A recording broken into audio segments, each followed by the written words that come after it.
Estuve en un crucero con mis suegros cuando mi cuñado Diego se volvió hacia su novia y dijo: «Las píldoras abortivas que pusiste en sus vitaminas están funcionando perfectamente». Mi mano se congeló en mi cerveza. Lo dijo en un idioma secreto de la infancia de mi esposa, uno que ella me enseñó, pero que no podía recordar debido al estrés postraumático de 7 abortos espontáneos. Me quedé helado. Diego continuó poniéndose más arrogante. Faltaba solo un mes para la lectura del testamento del abuelo. Si ella no tiene hijos para entonces, obtendremos $4 millones. Clara se rió como bruja. Tu plan para asegurarte de que no esté embarazada fue genial. No voy a conformarme con unos miserables 600,000. Mi esposa Sofía estaba sentada justo a mi lado, preparándose para tomar lo que pensaba que eran sus vitaminas nocturnas. Inmediatamente me tiré sobre la mesa, derribando todo mientras fingía estar demasiado borracho por los mimosas. Sabía que decírselo le rompería el corazón. Después de nuestra quinta pérdida, intentó saltar desde nuestro balcón, gritando que su cuerpo era un cementerio, y fue su hermano quien la convenció de no hacerlo. Esa noche esperé hasta que todos estuvieran dormidos. Mis manos temblaban mientras cambiaba todas sus píldoras por placebos de azúcar de la tienda del barco. Mi mente acelerada.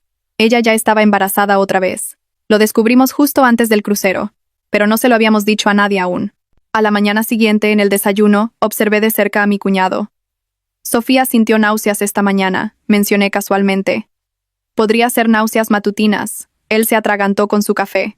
Probablemente solo esté mareada por el mar. Su novia murmuró algo en su idioma sobre aumentar la dosis. Luego llegó el momento que él esperaba. Sofía de repente se agarró el estómago durante el almuerzo hasta haciendo una mueca. Solo fue una intoxicación alimentaria por un sushi barato, pero la cara de mi cuñado se iluminó por completo. Realmente chocó los puños con su novia bajo la mesa. En su idioma susurró: «Vamos a ser ricos, cariño».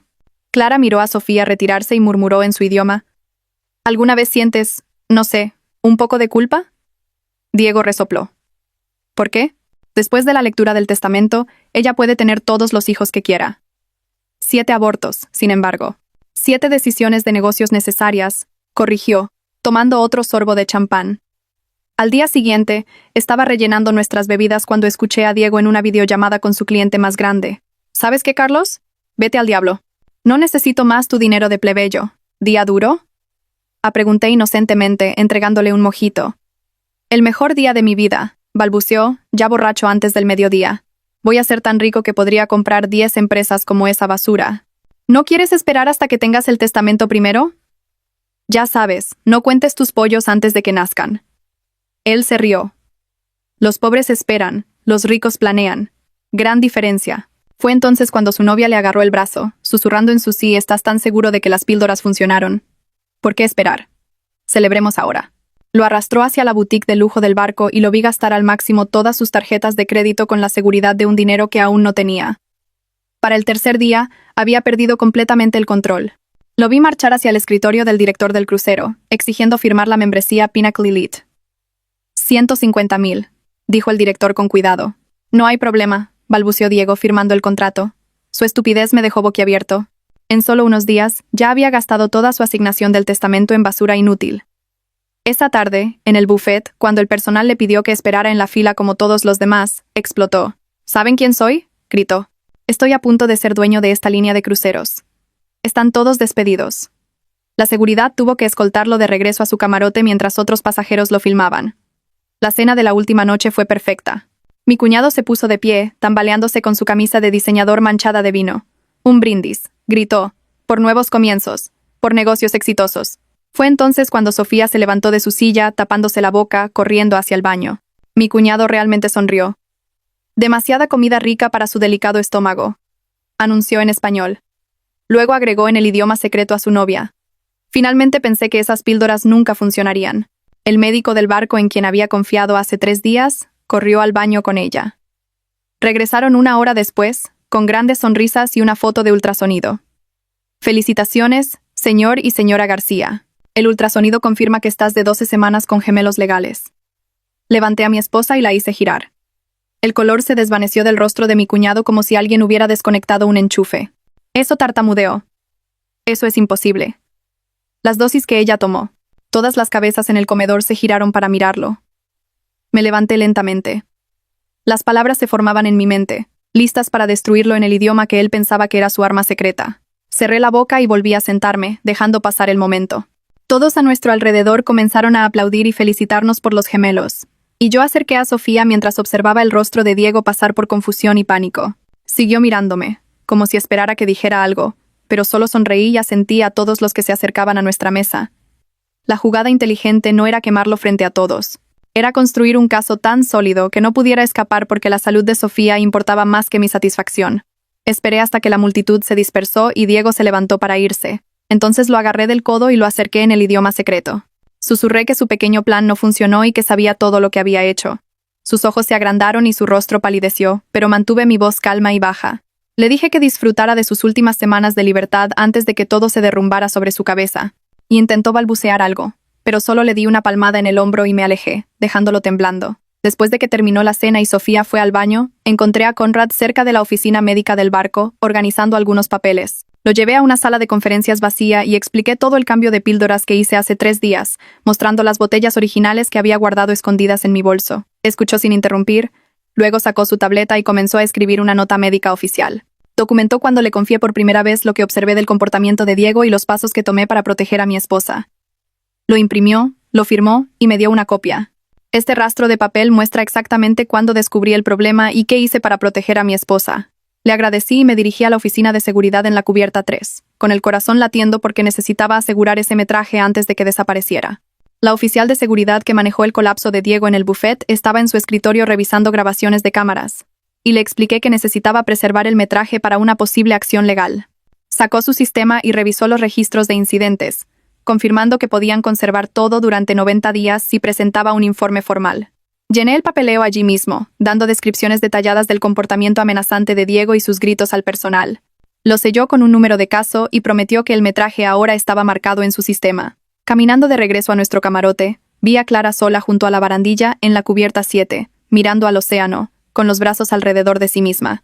Parecía genuinamente afectada, no su usual arrogancia, y seguía mirando a su alrededor como si temiera que alguien la viera.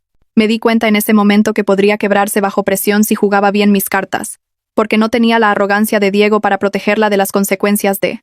De vuelta en nuestra habitación, Sofía se metió en la ducha para quitarse el día, y saqué inmediatamente los contenedores de píldoras cambiadas de un bolsillo oculto de mi bolso. Los fotografié desde todos los ángulos con la cámara de mi teléfono, asegurándome de que los sellos de tiempo fueran visibles en cada toma.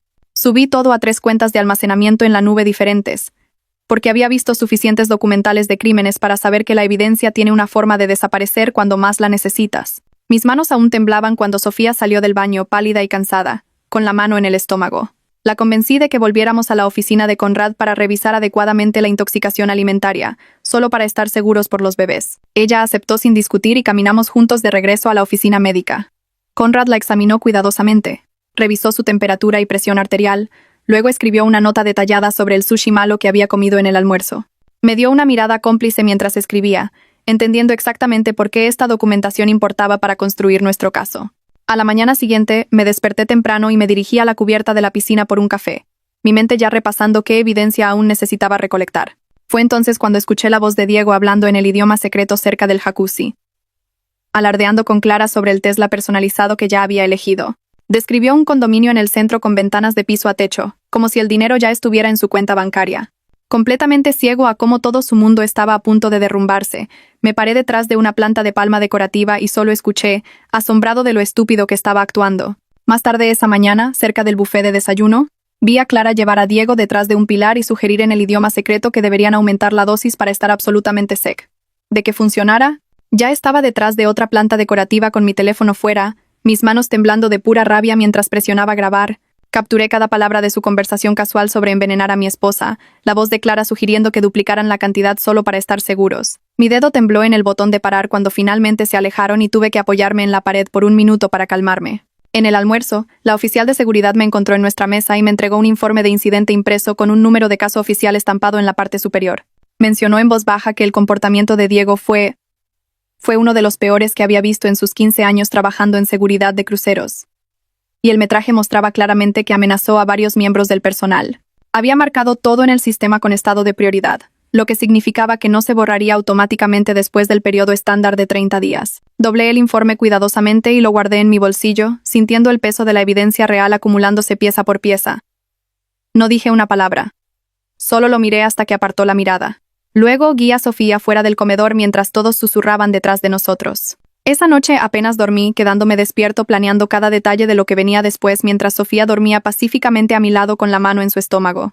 A la mañana siguiente, empacamos nuestras maletas en silencio y me aseguré de tomar cada pieza de evidencia que había recolectado durante el crucero. Guardé las botellas de píldoras cambiadas en el fondo de mi equipaje de mano, envueltas en una bolsa de plástico para que no sonaran. Sofía se movía lentamente, aún sintiéndose enferma por la intoxicación alimentaria, y mantuve mi mano en su espalda baja durante todo el camino hacia la salida. La tripulación del barco nos agradeció por viajar con ellos, completamente ajenos al drama que se había desarrollado en su comedor. Diego estaba esperando cerca de la pasarela con Clara, ambos luciendo como si no hubieran dormido tampoco él. Dio un paso adelante con los brazos abiertos, como si quisiera abrazar a Sofía para despedirse, su sonrisa falsa y demasiado tensa en su rostro. Ella se giró para tomar su bolso, demasiado mareada para notar su expresión, y él bajó los brazos torpemente.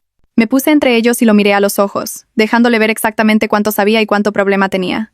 Su rostro palideció y dio un paso atrás, murmurando algo sobre el tráfico y la necesidad de irse. Clara lo agarró del brazo y lo llevó hacia su auto de alquiler. Sin decir otra palabra, cargué nuestro equipaje en nuestro auto y ayudé a Sofía a entrar en el asiento del pasajero, asegurándome de que tuviera agua y galletas al alcance.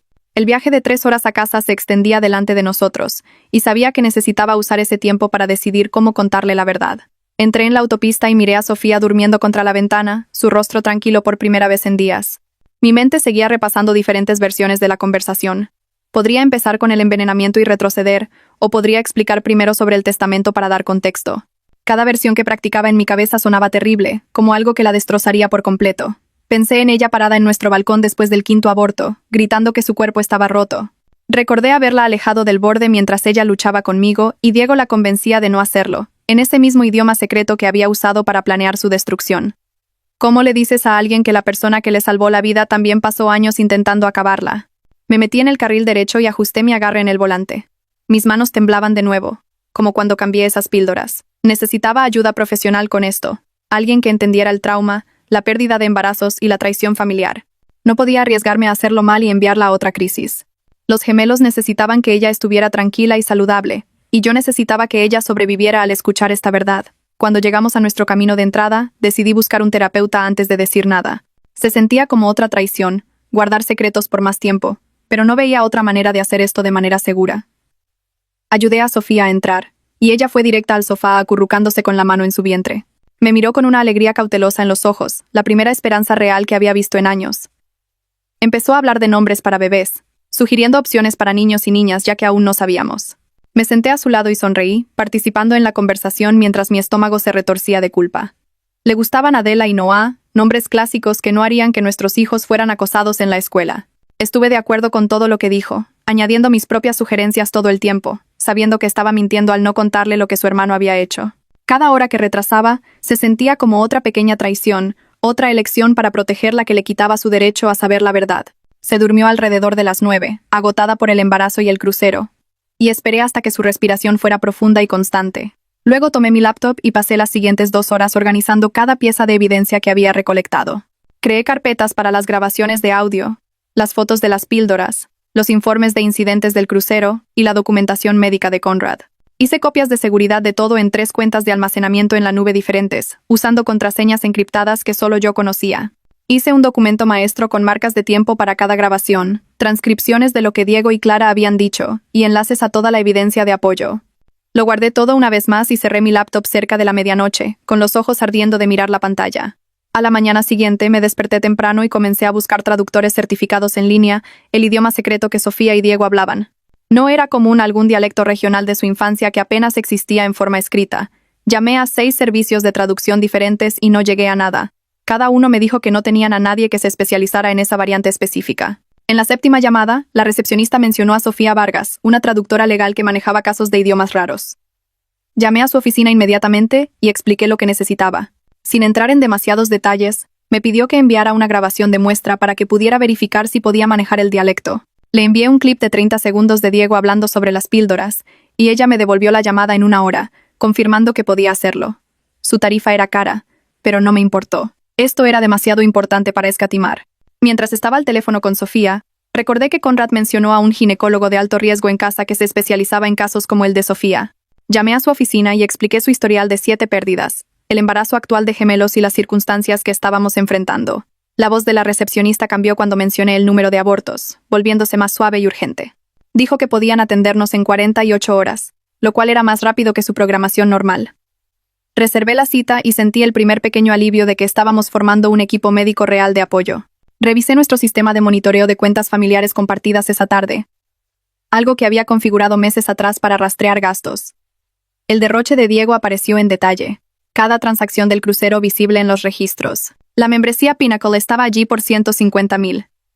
Luego, ropa de diseñador de la boutique del barco, electrónicos, facturas de restaurantes que me hicieron lagrimear los ojos. Había gastado más de 60,000 en solo unos días, quemando dinero que aún no tenía. Parte de mí se sentía satisfecha viendo cómo cavaba su propia tumba, gastando su herencia antes de siquiera recibirla. Estaba tan confiado en su plan que ya había comenzado a vivir como millonario. El tercer día en casa me senté en mi auto después del trabajo y me di cuenta de que no podía contarle a Sofía sola. El riesgo de que ella se hundiera era demasiado alto. La traición demasiado profunda y personal. Necesitaba que un terapeuta estuviera presente, alguien que pudiera ayudarla a procesar esto de manera segura sin enviarla a otra crisis. Pasé los siguientes 2 días llamando a todos los terapeutas en nuestra área que se especializaban en trauma reproductivo. La mayoría estaban reservados por meses o no manejaban casos tan complejos. Dejé mensajes, envié correos electrónicos, expliqué la urgencia sin revelar demasiados detalles. En la 6ª llamada, llegué a la oficina de Elena Torres, y su asistente escuchó mi situación cuidadosamente. Dijo que Elena se especializaba exactamente en este tipo de casos. Trauma reproductivo combinado con traición familiar. Elena tenía una apertura la semana siguiente, y podía hacer una sesión de admisión de emergencia donde podría divulgar todo con apoyo profesional en la sala. La reservé inmediatamente, sintiendo que finalmente había encontrado a alguien que podía ayudarnos a superar esto.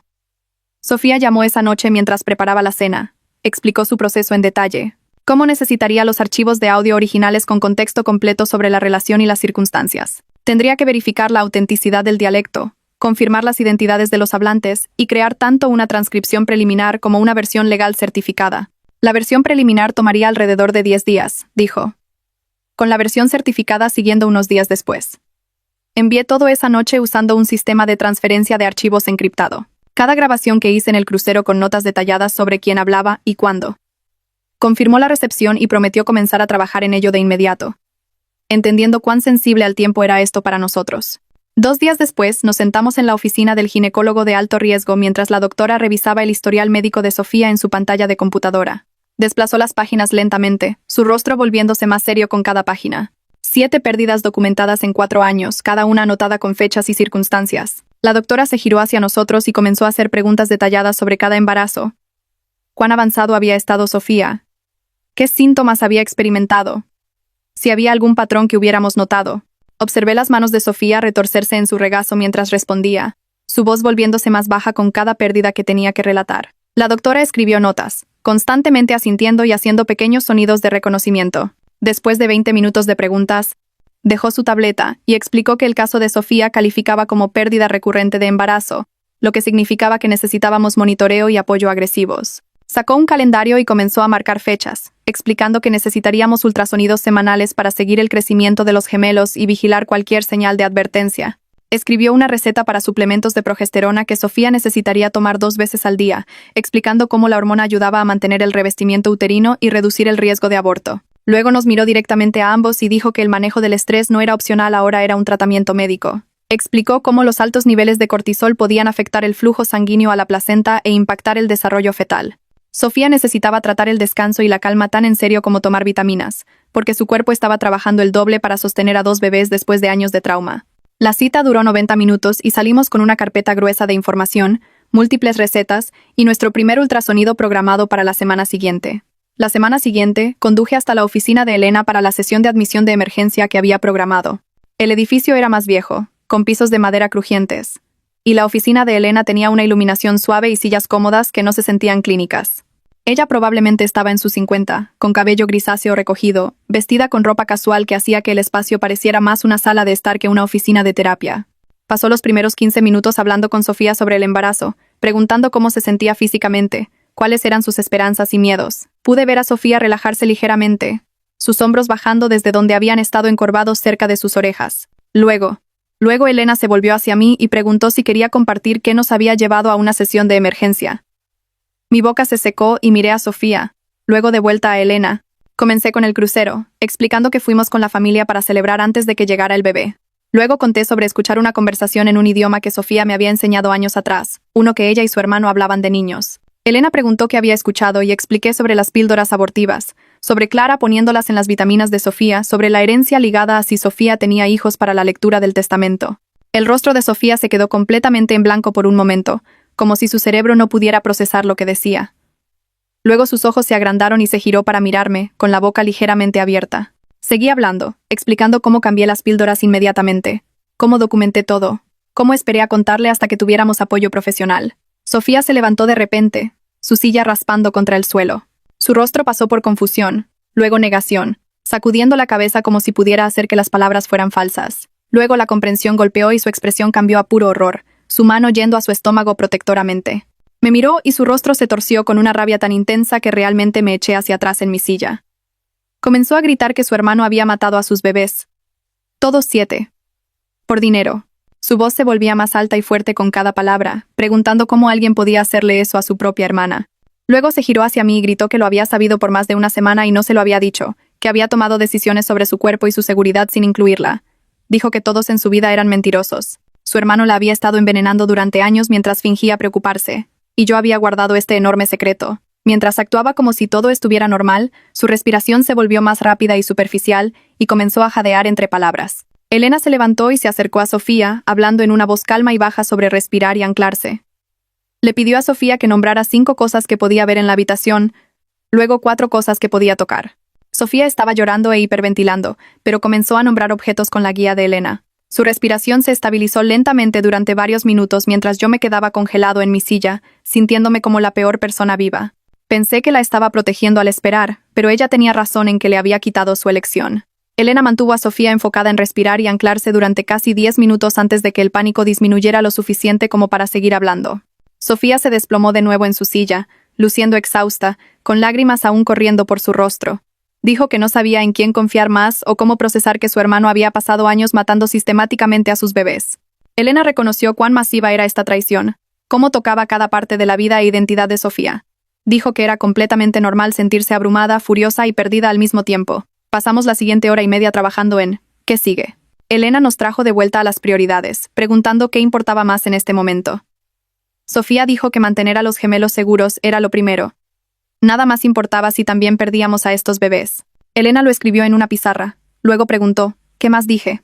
Recolectar evidencia para que pudiéramos responsabilizar a Diego legalmente. Elena escribió eso como número 2. Sofía dijo que confrontar a Diego iba al final porque no podía manejar verlo ahora sin perder el control por completo. Elena creó un plan claro en la pizarra con 3 columnas para seguridad, evidencia y eventual confrontación. Bajo seguridad enumeró todas las citas médicas de Sofía, los requisitos de reducción de estrés y los registros diarios entre nosotros sobre cómo nos sentíamos. Bajo evidencia, enumeró las grabaciones que ya había hecho, el trabajo de traducción en curso, y cualquier consulta legal que necesitáramos. Bajo confrontación, solo escribió cuando esté lista y con apoyo. Nos hizo prometer a ambos comunicarnos todos los días sobre nuestro estado emocional, incluso si era solo un mensaje rápido diciendo que estábamos bien. Nos dio su número de emergencia y nos hizo prometer que llamaríamos inmediatamente si alguno de nosotros se sentía abrumado o inseguro. Al final de la sesión de 2 horas, teníamos un plan claro que se sentía manejable en lugar de aplastante. Sofía aún estaba enojada conmigo. Podía verlo en cómo no me miraba directamente, pero estuvo de acuerdo en que el plan tenía sentido. Elena programó sesiones semanales para nosotros y dijo que necesitaríamos trabajo de pareja y trabajo individual para procesar todo. Esa noche, después de llegar a casa, me senté en mi laptop y preparé los archivos de audio para enviar a Sofía. Llené los formularios de autorización que había enviado, firmando en todos los lugares necesarios y fechando cada página. Escribí un correo electrónico detallado explicando quiénes eran los hablantes, cuál era nuestra relación y por qué necesitábamos una traducción certificada para fines legales. Adjunté los 12 clips de audio con marcas de tiempo y descripciones de lo que se discutía en cada uno antes de presionar enviar. Encripté todo usando el sistema de transferencia de archivos seguros que Sofía había proporcionado la carga. Tomó casi 20 minutos porque los archivos de audio eran de alta calidad. Sofía respondió en 1 hora, confirmando que había recibido todo y que los archivos se descargaron con éxito.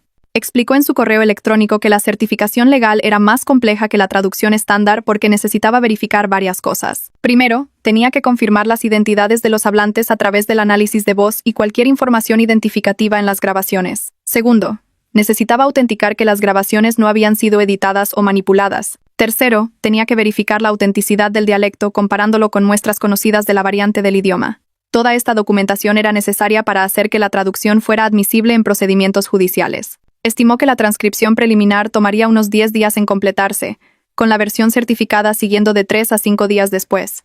El cronograma se sentía largo, pero entendí por qué no podía apresurarse.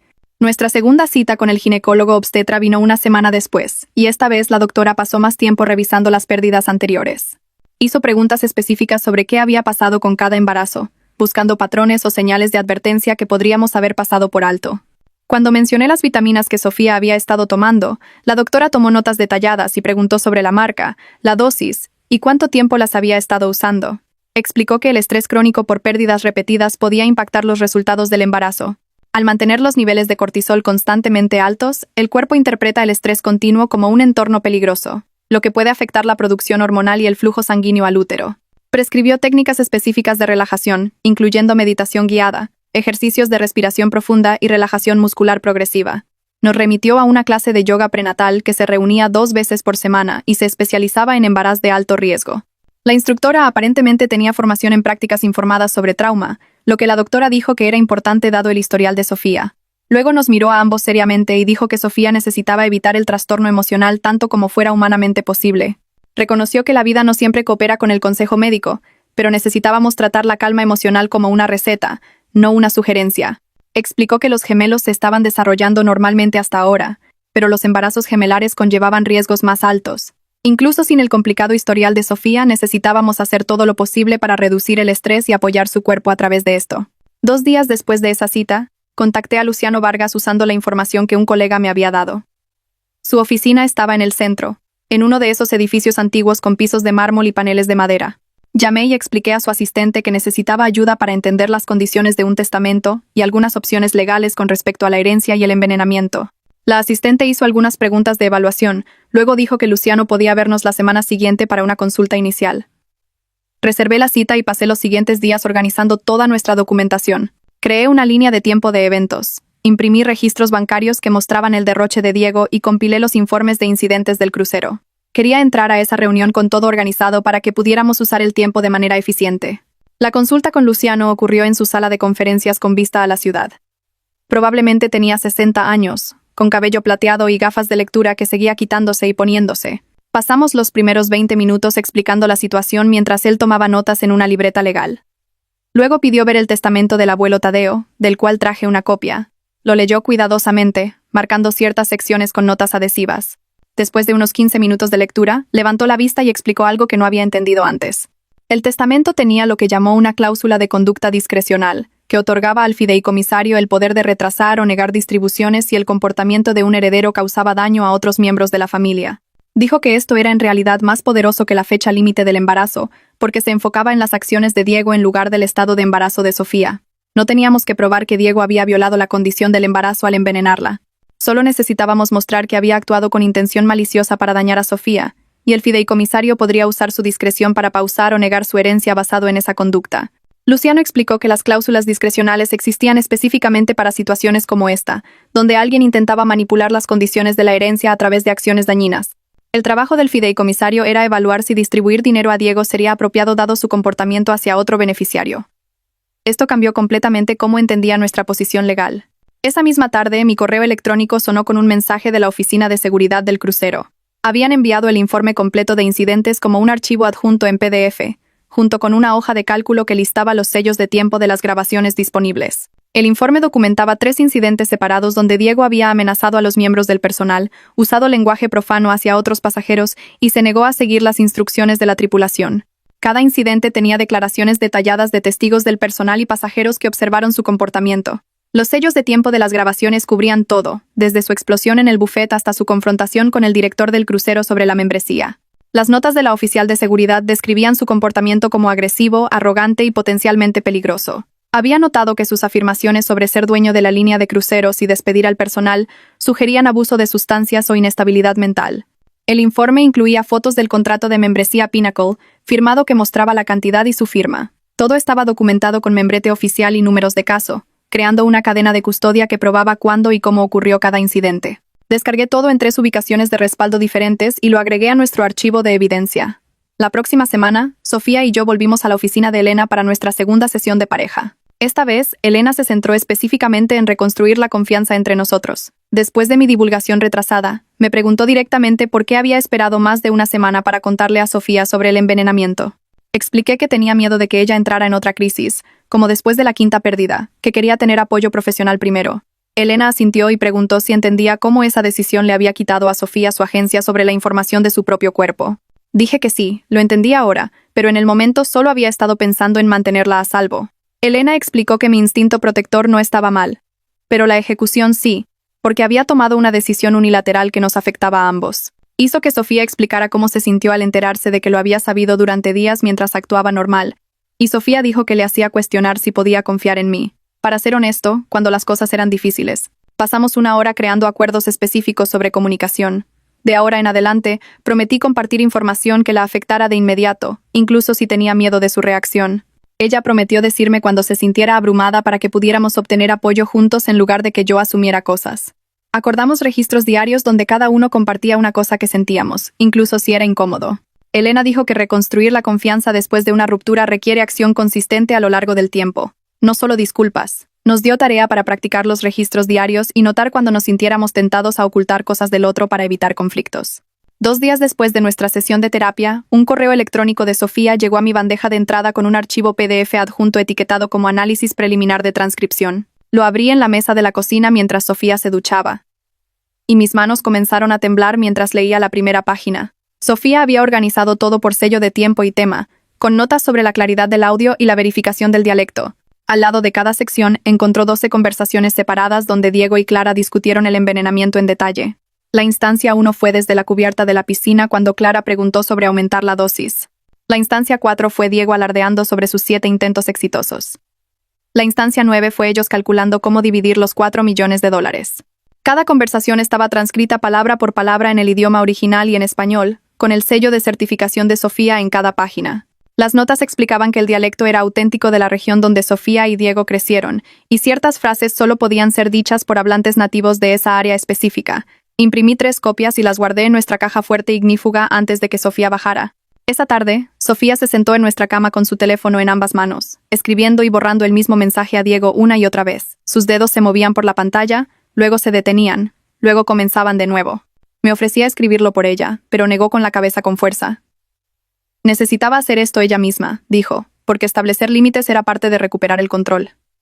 Después de 20 minutos, me mostró la versión final. Decía que necesitaba espacio para enfocarse en su salud y no estaría en contacto hasta después de la lectura del testamento.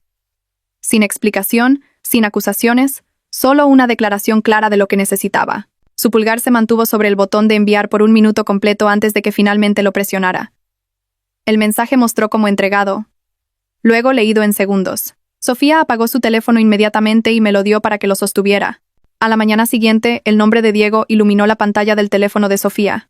A las 7 de la mañana estaba preparando el desayuno cuando comenzó a vibrar en la encimera y Sofía se quedó congelada con su jugo de naranja a medio camino de su boca. Caminó lentamente y miró la pantalla con lágrimas ya formándose en sus ojos.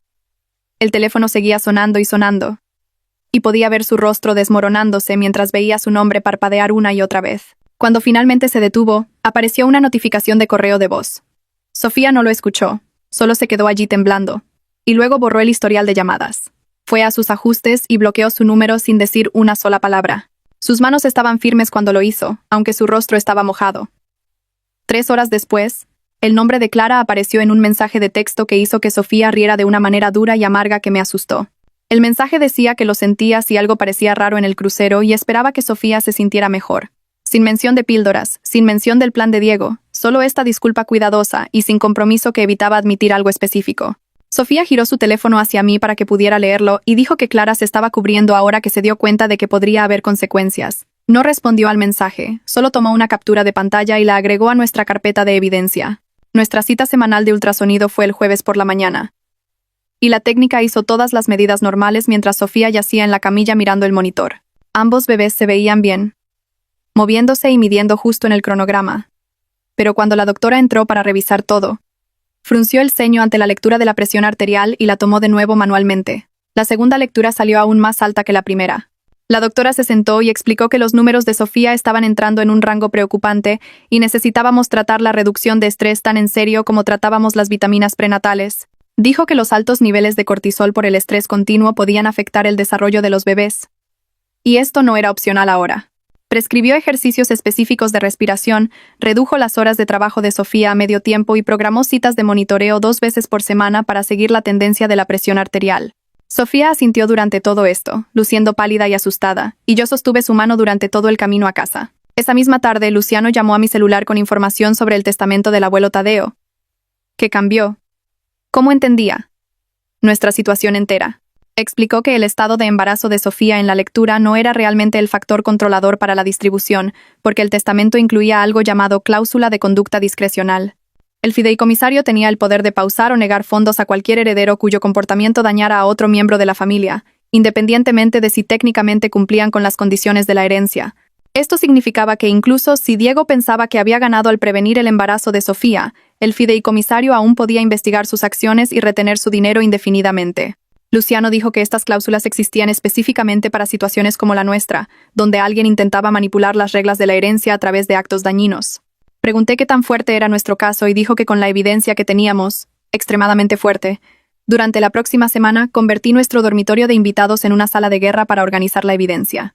Extendí todo sobre el escritorio en orden cronológico, comenzando con las grabaciones de audio del crucero y terminando con el texto de no disculpa de Clara. Tenía las notas médicas de la doctora Torres documentando el cambio de vitaminas y el historial de abortos de Sofía. Tenía el informe de incidentes de seguridad del crucero, con sellos de tiempo de los 3 arrebatos separados de Diego. Tenía extractos bancarios que mostraban el derroche de Diego, incluyendo la membresía de crucero de 150,000 que firmó mientras estaba borracho. Tenía fotos de las vitaminas envenenadas originales junto a las píldoras de azúcar con las que las cambié. Todas con metadatos que mostraban cuándo y dónde las tomé. Compilé todo en un documento maestro con una tabla de contenido, exhibiciones etiquetadas de la A a la M, y una línea de tiempo que mostraba exactamente cuándo ocurrió cada evento. El dossier final tenía 60 páginas de largo, y contaba la historia completa de principio a fin. Imprimí 5 copias y guardé versiones digitales en 3 cuentas de nube diferentes con contraseñas distintas. 10 días después de enviar la transcripción preliminar, Sofía envió un correo electrónico nuevamente con la traducción certificada completada. Esta versión tenía una declaración jurada notariada adjunta, que confirmaba que había verificado personalmente las identidades de los hablantes, comparando patrones de voz con grabaciones de referencia. Había autenticado el dialecto como genuino y específico de la región geográfica. Había certificado la precisión del contenido y la calidad de la traducción según los estándares legales para la admisibilidad en la corte. La declaración jurada explicaba que su certificación hacía que la transcripción fuera evidencia válida en procedimientos civiles y penales, lo que significaba que teníamos un poder legal real. Ahora había incluido sus credenciales, certificaciones profesionales y una declaración de que apostaría su reputación por la precisión de este trabajo. Agregué la versión certificada a nuestro dossier de evidencia y actualicé todas las copias de respaldo. Cada mañana durante las próximas 2 semanas, escuché a Sofía en el baño practicando lo que le diría a Diego en la lectura del testamento. Se paraba frente al espejo con las manos en su vientre, diciendo las palabras en voz alta una y otra vez. Le decía a su reflejo que sabía todo, que tenía pruebas de todo, y que no tendría contacto con él hasta que todos los asuntos legales estuvieran resueltos. Su voz se quebró las primeras veces, pero para el final de la segunda semana podía decirlo sin llorar. Elena la entrenó a través de diferentes escenarios durante nuestro Estrasburgo de terapia, jugando el papel de Diego lanzando los tipos de negaciones y manipulaciones que podría intentar. Sofía practicó mantenerse tranquila cuando Elena fingía llamarla loca. Cuando actuaba como si la evidencia fuera falsa cuando jugaba la carta de la víctima por el final de cada sesión, Sofía podía entregar su declaración claramente y con firmeza, sin importar qué reacción lanzara Elena. 3 días antes de la lectura del testamento, Luciano llamó con un consejo estratégico que me sorprendió. Dijo que no deberíamos emboscar a Diego en la lectura misma porque eso podría hacernos parecer vengativos y dañar la capacidad del fideicomisario para tomar una decisión objetiva. En cambio, sugirió que compartiéramos toda nuestra evidencia privadamente con la oficina del fideicomisario de antemano y dejáramos que el proceso profesional manejara la confrontación. Explicó que los fideicomisarios lidian con conflictos familiares todo el tiempo y saben cómo manejar estas situaciones sin convertirlas en espectáculos públicos. Si entregábamos la evidencia silenciosamente, el fideicomisario podría revisar todo, tomar decisiones informadas y controlar cómo se divulgaba la información en la lectura. Este enfoque protegía nuestra credibilidad y dejaba que los profesionales manejaran la confrontación en lugar de intentar crear un momento dramático. Pregunté a Sofía qué pensaba, y ella estuvo de acuerdo en que dejar que los profesionales lo manejaran era más inteligente que intentar tener nuestro momento dramático. Queríamos justicia y protección, no un teatro de venganza. 2 días después de nuestra sesión de estrategia con Luciano, una notificación apareció en mi teléfono mientras preparaba el desayuno. Clara me había enviado un mensaje directo a través de Instagram, lo que me sorprendió porque nunca habíamos comunicado de esa manera antes. Su mensaje era corto, pero podía sentir el pánico a través de la pantalla. Escribió que necesitaba hablar conmigo en privado y preguntó si podíamos encontrarnos en algún lugar público. La forma en que lo expresó dejaba claro que estaba asustada por lo que podría enfrentar legalmente. Insinuó que tenía información para compartir, pero quería saber qué tipo de problemas enfrentaba primero. Le mostré el mensaje a Sofía y ella lo miró por un largo tiempo antes de asentir. Ambos sabíamos que Clara estaba intentando salvarse, pero si tenía evidencia, la necesitábamos. Respondí sugiriendo una cafetería en el centro que siempre estaba llena, eligiendo un lugar donde no pudiera intentar nada estúpido. Ella aceptó de inmediato y lo fijamos para la tarde siguiente a las 1:20. El resto de ese día pasó lentamente mientras pensaba en qué podría ofrecer Clara y si realmente ayudaría a nuestro caso. Seguía revisando mi teléfono para ver si cancelaría, pero no envió nada más. Al día siguiente, llegué a la cafetería 15 minutos antes y elegí una mesa cerca de las ventanas donde otras personas pudieran vernos claramente. Clara llegó exactamente a tiempo, luciendo terrible, con ojeras bajo los ojos y el cabello recogido en una coleta desordenada. Pidió un latte y se sentó frente a mí, sus manos temblando mientras las envolvía alrededor de la taza. Comenzó a hablar rápido, diciendo que sabía de las píldoras, pero Diego la había presionado para ayudar. Afirmó que él le dijo que las vitaminas eran solo para prevenir el embarazo, no para causar abortos, y que ella le creyó. Al principio no le creí esa excusa ni por un segundo, pero la dejé seguir hablando. Dijo que tenía el veneno restante en casa y capturas de pantalla de mensajes donde discutían conseguirlo. Luego llegó al punto real, preguntando si entregaba todo, la mantendría fuera de la cárcel. Seguía repitiendo esa pregunta de diferentes maneras, dejando claro que su cooperación era por salvarse a sí misma, no por hacer lo correcto. Le dije que no podía hacer promesas sobre cargos penales, pero tener evidencia definitivamente importaría. Ella asintió y preguntó cuándo podíamos volver a encontrarnos para que le diera todo. Salí de la cafetería y caminé directamente a mi auto, sacando mi teléfono antes de encender el motor. Luciano contestó al segundo timbre, y le expliqué toda la conversación mientras estaba en el estacionamiento.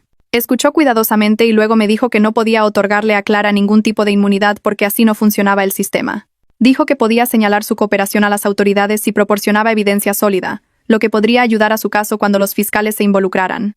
Luego me advirtió que la cooperación de Clara probablemente era más por autopreservación que por remordimiento genuino, pero la evidencia útil seguía siendo útil, independientemente de sus motivos. Me dijo que consiguiera lo que ella ofrecía y documentara todo sobre cómo me lo dio. Pregunté si debía grabar nuestro próximo encuentro y dijo que sí, asegurándome de que mi teléfono estuviera visible para que ella supiera que estaba siendo grabada.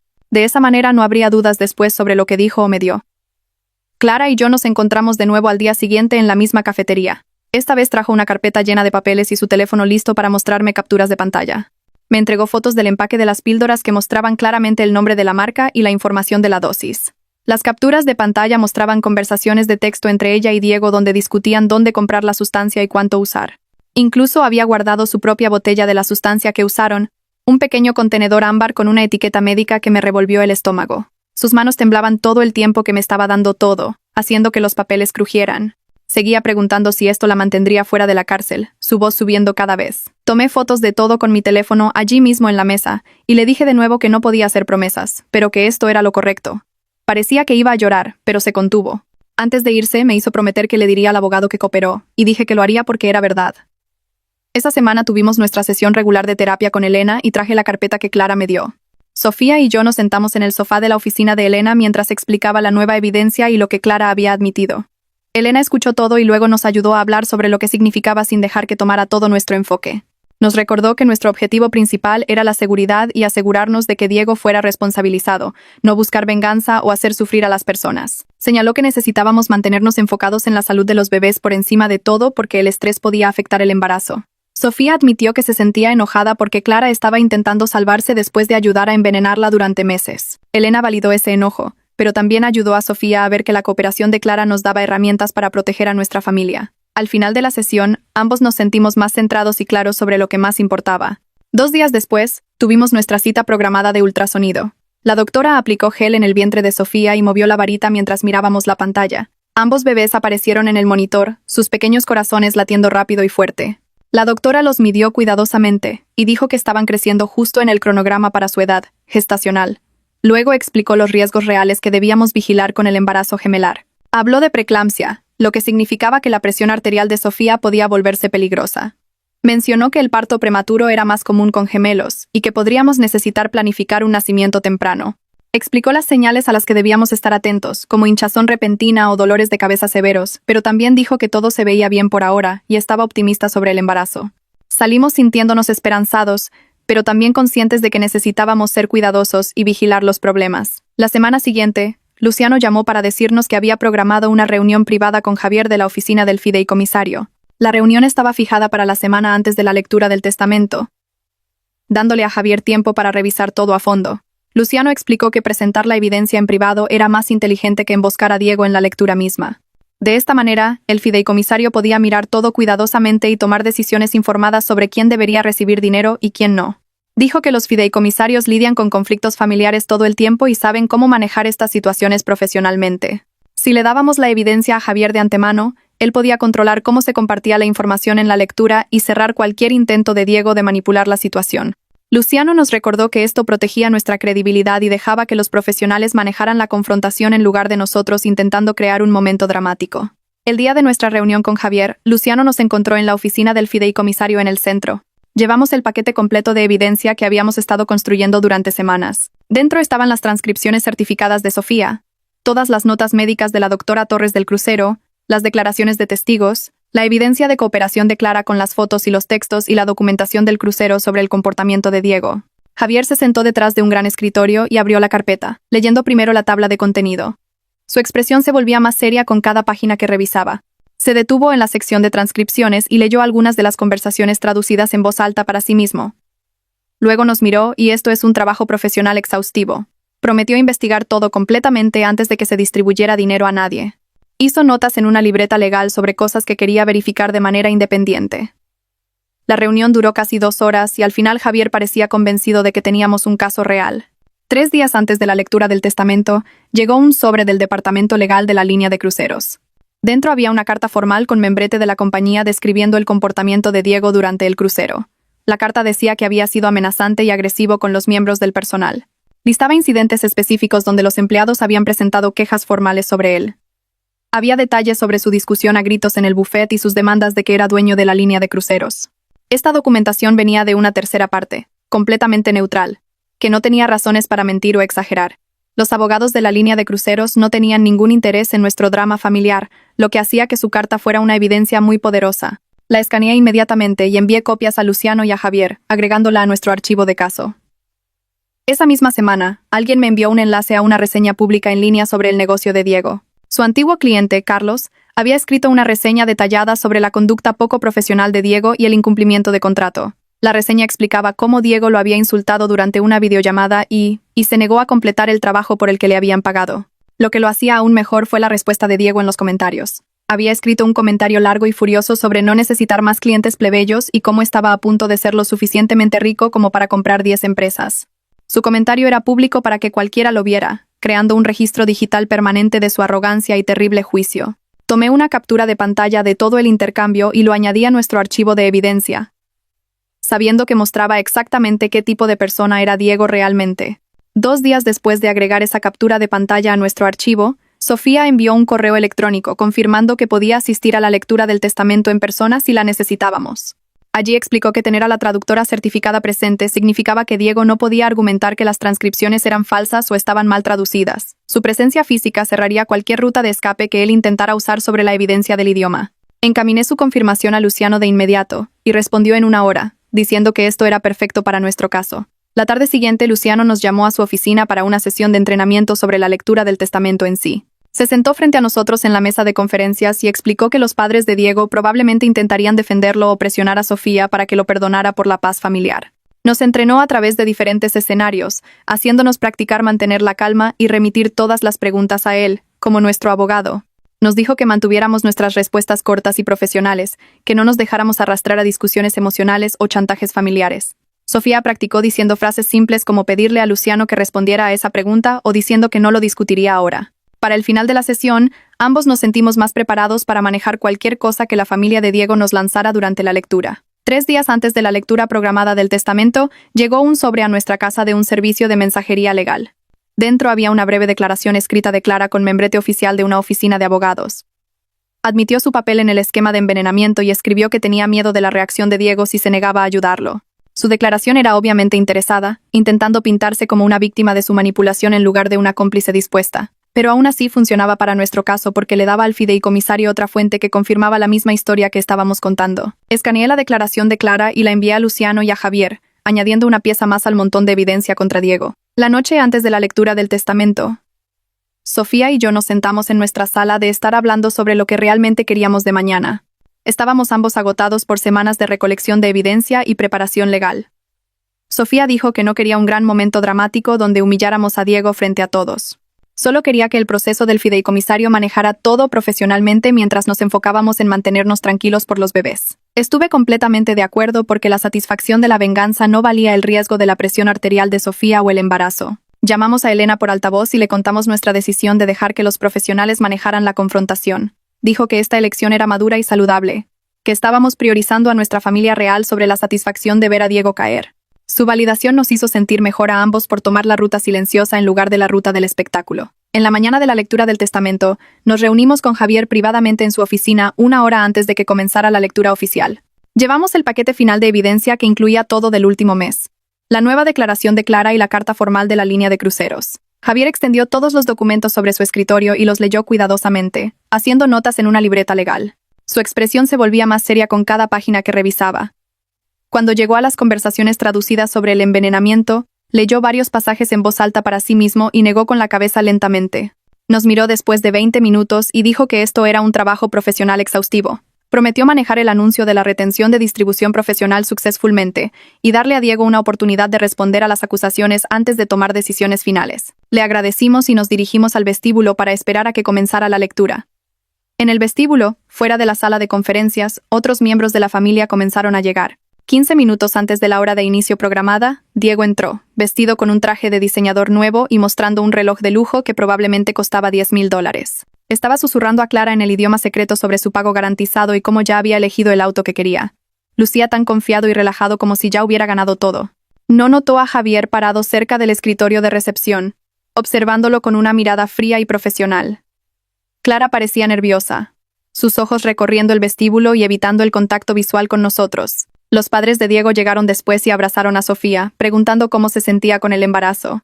Ella sonrió y dijo que estaba bien, manteniendo sus respuestas cortas como Luciano nos había entrenado. La lectura comenzó exactamente a tiempo en una gran sala de conferencias con una mesa larga. Luciano comenzó delineando la estructura básica del testamento y luego explicó la cláusula discrecional sobre la conducta que daña a los miembros de la familia. Leyó el lenguaje exacto del testamento sobre cómo el fideicomisario podía retrasar o negar distribuciones si un heredero actuaba mal hacia otros miembros de la familia. Diego apenas prestó atención, desplazándose por su teléfono y sonriendo ante algo en su pantalla. Lucía completamente ajeno a que el fideicomisario ya sabía todo sobre su esquema de envenenamiento. Sus padres escucharon cuidadosamente la explicación de Luciano, pero Diego solo parecía aburrido y listo para recibir su dinero. Luego Javier se levantó y carraspeó para obtener la atención de todos. Anunció que la distribución de Diego estaba temporalmente en espera, pendiente de revisión de materiales presentados sobre su conducta hacia los miembros de la familia. Toda la sala quedó completamente en silencio. Podías escuchar a la gente respirando y el zumbido del aire acondicionado.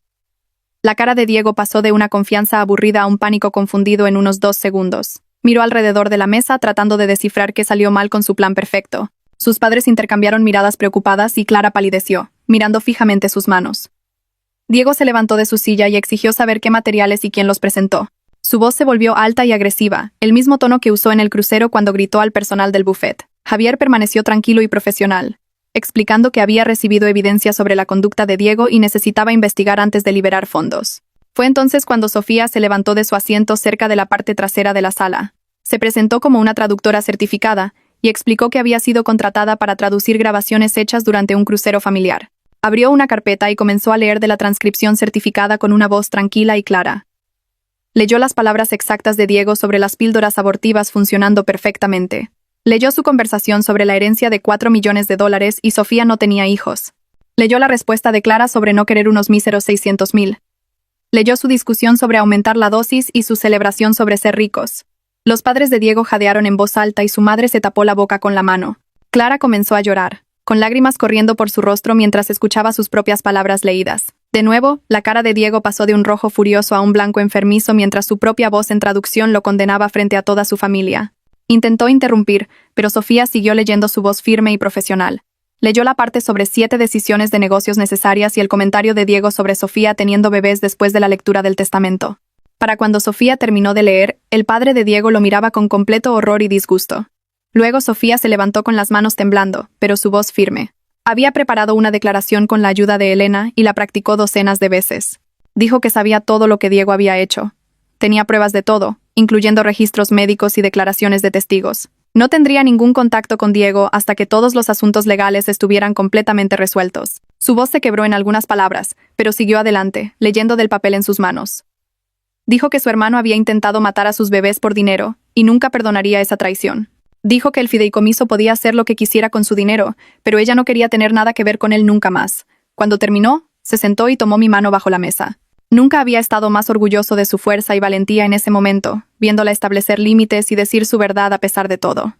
Esa tarde, Luciano nos llevó a la estación de policía en su auto. Mientras sostenía la mano de Sofía en el asiento trasero, ella miraba por la ventana sin decir nada y podía sentir sus dedos temblando contra los míos. La detective que nos recibió era una mujer de unos 40 años con cabello gris corto, que se presentó y nos llevó a una pequeña sala de entrevistas con una mesa y sillas.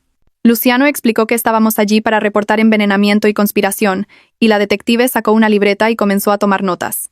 Le pidió a Sofía que describiera qué pasó, y la voz de Sofía tembló mientras explicaba los 7 abortos y cómo pensaba que su cuerpo estaba roto. Le entregué la carpeta de evidencia con todas las grabaciones y transcripciones y registros médicos, y la detective pasó 20 minutos revisando todo sin hablar. Cuando finalmente levantó la vista, su expresión era seria y dijo que la calidad de la evidencia hacía que este fuera un caso sólido para la fiscalía. Explicó que necesitarían entrevistar a Clara por separado y recolectar las píldoras restantes como evidencia física y que la investigación tomaría varias semanas como mínimo.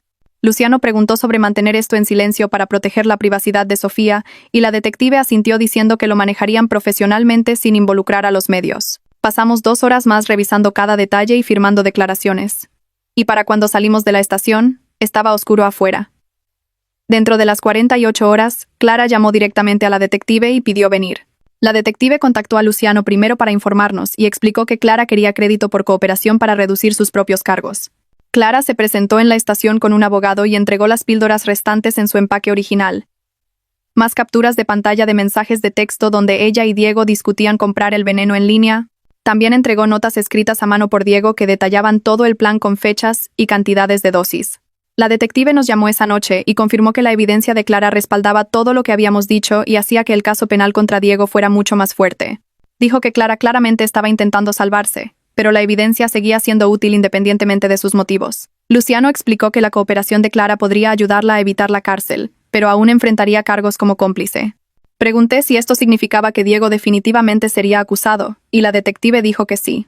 La oficina del fiscal ya estaba revisando el expediente del caso. 3 días después, el abogado de Diego llamó a Luciano pidiendo discutir negociaciones de acuerdo. Luciano puso la llamada en altavoz para que pudiéramos escuchar, y el abogado sonaba cansado y estresado mientras explicaba que la evidencia contra Diego era demasiado fuerte para pelear en la corte. Dijo que un juicio sería devastador para Diego y resultaría en una condena segura con posible tiempo en la cárcel. Luciano escuchó sin decir mucho y luego le dijo al abogado que consideraríamos cualquier oferta razonable, pero Diego necesitaba aceptar la plena responsabilidad y acordar mantenerse alejado de Sofía permanentemente.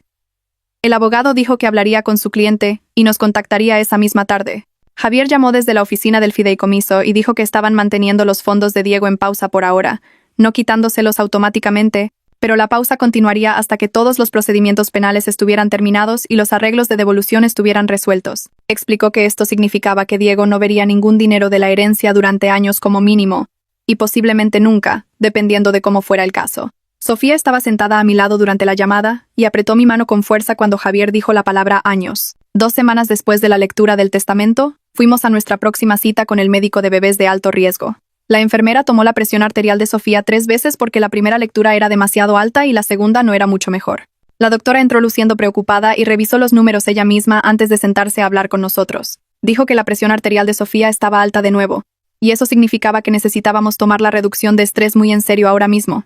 Le dijo a Sofía que redujera sus horas de trabajo a medio tiempo como máximo y que descansara todas las tardes acostada durante al menos 1 hora. La doctora explicó que los embarazos gemelares ya eran de alto riesgo, incluso sin el drama familiar y los casos legales, y que necesitábamos tratar la salud de Sofía como lo más importante por encima de todo lo demás. Dijo que la presión arterial alta podría llevar a un parto prematuro u otros problemas y que no podíamos arriesgarnos. Sofía comenzó a llorar en la sala de exámenes, y la doctora le dio pañuelos y dijo que estaba bien estar molesta.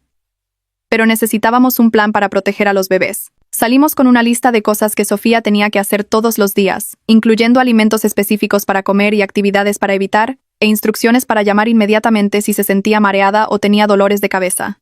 En nuestra próxima sesión de terapia de pareja con Elena, tuve que enfrentar algo que había estado evitando. Elena me miró directamente y dijo que necesitábamos hablar sobre cómo había esperado más de una semana para contarle a Sofía sobre el envenenamiento en lugar de decírselo de inmediato en el crucero. Su voz era gentil pero firme mientras explicaba que había puesto mi propio juicio sobre lo que Sofía podía manejar por encima del derecho de Sofía a saber qué estaba pasando con su propio cuerpo. Sofía se sentó frente a mí con los brazos cruzados y dijo que entendía que estaba intentando protegerla, pero que guardar secretos le hacía sentir que no podía confiar en mí para decirle la verdad cuando importaba. Me sentí enfermo al escucharla decir eso porque tenía toda la razón. Elena nos hizo crear pasos específicos de reparación, incluyendo registrarnos el uno con el otro todos los días sobre cómo nos sentíamos, y prometiendo que nunca tomaría grandes decisiones sobre la seguridad de Sofía sin hablar con ella primero. También dijo que necesitaba comenzar mi propia terapia individual para trabajar en mis problemas con ser sobreprotector y tratar de controlar cosas que no podía controlar. Estuve de acuerdo con todo porque sabía que había metido la pata gravemente, aunque mis intenciones eran buenas. Un mes después de la lectura del testamento, el fiscal llamó a Luciano con una oferta formal de acuerdo de culpabilidad para Diego.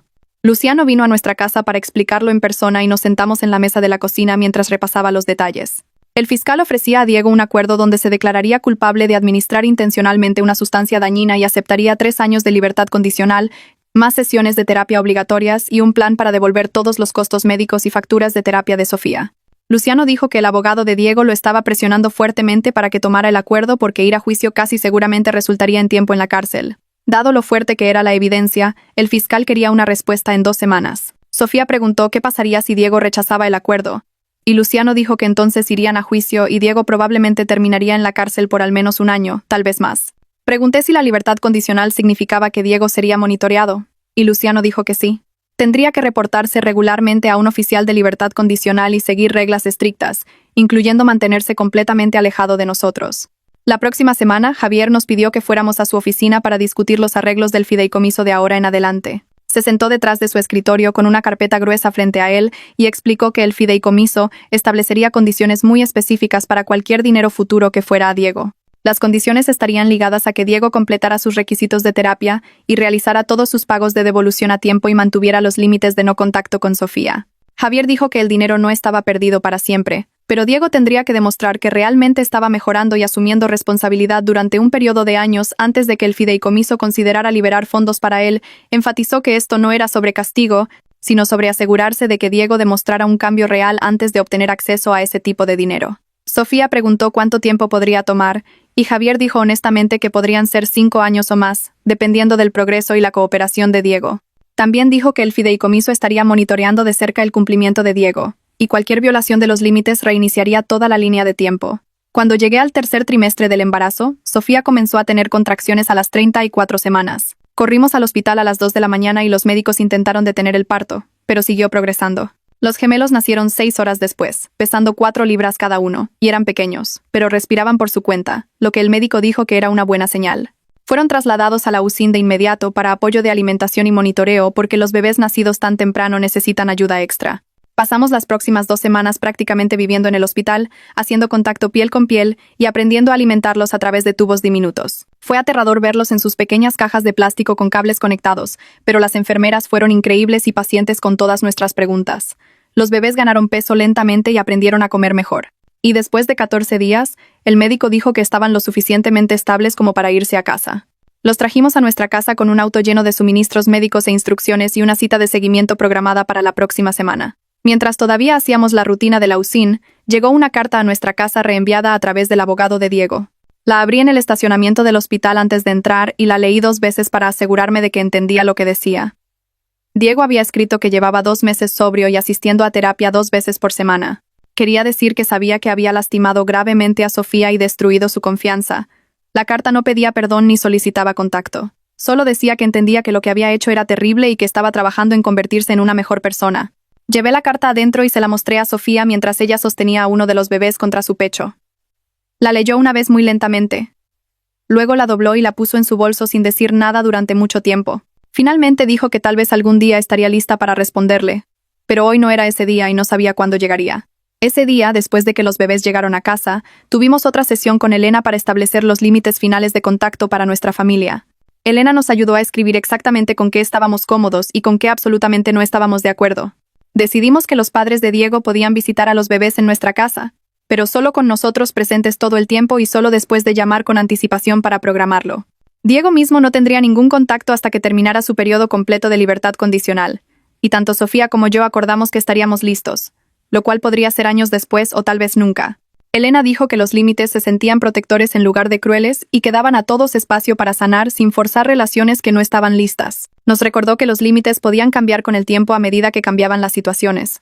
Pero por ahora, estas reglas mantendrían a nuestra familia segura mientras permitían que los padres de Diego fueran abuelos de manera limitada. 3 meses después, llegó un sobre de la oficina de Javier con el membrete oficial del fideicomiso y lo abrí en nuestra mesa de cocina mientras los gemelos dormían en su cuarto. La notificación explicaba que Diego permanecía bajo un plan de rehabilitación monitoreado, sin acceso actual a ningún fondo, y que el fideicomiso revisaría su progreso anualmente durante al menos los próximos 5 años. Nuestra familia recibió una subvención modesta para gastos médicos y apoyo de cuidado infantil por un total de $12,000, lo que ayudaría con las facturas de la USIN y las citas pediátricas continuas. Leí la carta 2 veces y me sentí agradecido pero no dependiente, porque ya habíamos establecido nuestro propio plan de ahorros y sabíamos que podíamos manejar las cosas sin esperar que el dinero de la herencia resolviera nuestros problemas. Sofía entró en la cocina, sosteniendo a nuestra hija, que acababa de despertarse inquieta, y le mostré la carta mientras nuestro hijo comenzaba a llorar desde la otra habitación. La escaneó rápidamente y asintió antes de pasarme a la bebé para que pudiera ir por nuestro hijo. Y no discutimos mucho al respecto porque ya habíamos superado la necesidad de ese dinero para sentirnos seguros. Los gemelos nos mantenían ocupados todos los días con horarios de alimentación, cambios de pañales y visitas al médico, y caíamos en la cama agotados la mayoría de las noches, sin energía para pensar en Diego o el fideicomiso o cualquier cosa más allá de pasar el día siguiente. Ahora estoy sentado en nuestra sala de estar a medianoche con ambos gemelos finalmente dormidos en sus Moisés después de una hora de mecer y calmar, y Sofía está acurrucada a mi lado en el sofá, luciendo completamente agotada, pero genuinamente tranquila. Por primera vez en meses, no obtuvimos un final perfecto donde todo salió exactamente bien, o donde Diego recibió exactamente lo que merecía, o donde todo el trauma de Sofía simplemente desapareció. Lo que obtuvimos en cambio fueron límites que realmente funcionan para nuestra familia. 2 bebés sanos que están creciendo a pesar de haber nacido temprano, y el conocimiento de que cuando realmente importó, los protegí de la mejor manera que supe. La mano de Sofía descansa en mi brazo y está medio dormida, pero sonriendo ligeramente, y sé que vamos a estar bien.